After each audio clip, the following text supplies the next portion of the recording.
बहुत प्राचीन समय की बात है। मगध गांव में एक किसान था। कभी उसकी फसल बहुत अच्छी होती तो कभी होती ही नहीं थी, जिससे वह किसान बहुत दुखी रहता था। उसे काफी दुखी देखकर उसकी पत्नी बोली, क्यों, क्या हुआ, बहुत उदास हो? किसान बोला, क्या करूं, मेरे पास बहुत समस्या है। तो किसान की पत्नी बोलती है, मेरी एक सहेली है। उसने महात्मा बुद्ध के बारे में बताया। वो बोली, वे इतने चमत्कारी पुरुष हैं, किसी की भी समस्या मिनटों में दूर कर देते हैं। आप भी जाइए ना, क्या पता हमारे सभी दुख दूर कर दे। किसान मन बना लेता है कि वो महात्मा बुद्ध से मिलने जरूर जाएगा।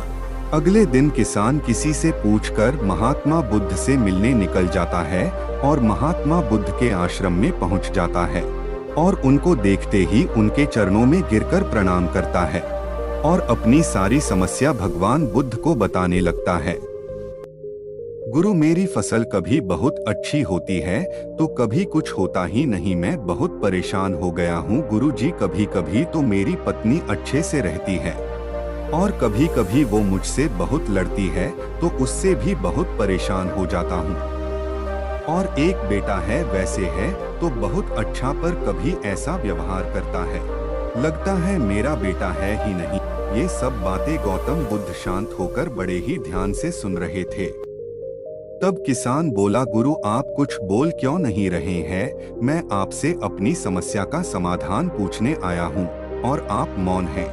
गौतम बुद्ध बोले, ये थोड़ी ना कोई समस्या है, ये तो सबके साथ हो रहा है। कोई और समस्या हो तो बताओ, छोटी मोटी दुख तो सबको है, तुमसे ज्यादा हर कोई दुखी है। इसे तो जीवन कहते हैं, इसे समस्या थोड़ी कहते हैं।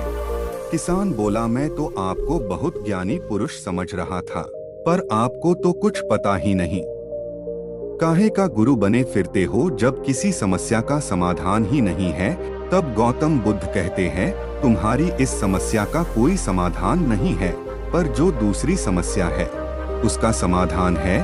किसान ये बात सुनकर और गुस्से में होता है, बोलता है, जो समस्या लेकर आया हूँ उसका कोई उपाय नहीं बता पाए, अब दूसरी समस्या का समाधान बता रहे हो जो मुझे पता ही नहीं है। गौतम बुद्ध ने कहा, यही तो कारण है, आपके दुख का आपको पता ही नहीं है कि मैं किस बात से दुखी हूँ। कभी दूसरों को देखना, कितने दुखी लोग हैं इस धरती पर। हमें बस कर्म करना चाहिए, फल की इच्छा नहीं करनी चाहिए। क्या तुमने कभी अपने आसपास के लोगों को देखा है, वो इंसान कितना दुखी है, या सिर्फ उसी को देखा है जो सुखी है, बस उसको लेकर तुम दुखी होते? कभी उससे पूछो तो वो भी बोलेगा मैं दुखी हूँ। कभी किसी भी वजह से दुखी मत रहो, देखो कितने सुख की अनुभूति होती है। इस दुनिया में हर कोई दुखी है। अपने जिंदगी में मन में इच्छा की त्याग कर दो, तब तुम सुखी हो जाओगे, क्योंकि दुख तो लगे रहते हैं। किसान गुरु के चरणों में गिरकर रोने लगता है और बोलता है, आपने मेरी आंखें खोल दी, अब आपने मुझे सही मार्ग दिखाया है। भगवान, मैं अब बहुत संतुष्ट हूँ, आपकी बातों ने मेरा मन खोल दिया। मैं धन्य हो गया और अपनी की हुई गलतियों की माफी मांगने लगा। उसे ये एहसास हो गया कि उसने गुरु का कितना अपमान किया है और ये भी जान गया कि समस्या होती नहीं, बस विचार की वजह बनती है। इसलिए कभी भी ज्यादा सोचना नहीं चाहिए। तो दोस्तों, इस कहानी में ये सीख मिलती है, संगति सोच समझकर करनी चाहिए, जैसी संगति वैसा प्रभाव।